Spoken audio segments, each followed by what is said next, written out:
Arda mən sustum. Belə bəyə əla yaraşır kostyum. Maçdağa Xosrovun adı var dostum. Dalbadal üzrə mütəxəssisdir. Dalbadal üzrə mütəxəssisdir. Sağ ol Xosrov. Mən deməsəm vəziyyətimiz pisdir. Asam vəziyyətimiz pisdir. Ay körrama gəl meyxananın dadını, fırlatma pərdizin başınız adını. Ağaya verməyiblər əməkdar adını. Bu ağa Mirzə əməksiz artistdir. Bu ağa Mirzə əməksiz artistdir. Mən deyərəm meyxana Türk oldu. Mal satıram ayvala pont oldu. Məndə qızıldır bunlar da misdir.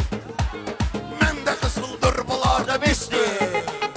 Mən deməsəm vəziyyətimiz Ona pisdir. qalanda polkası var qağanın. Mən bilirəm qədrini maşdağanın. Xətrinə deyə bilmirəm ağanın.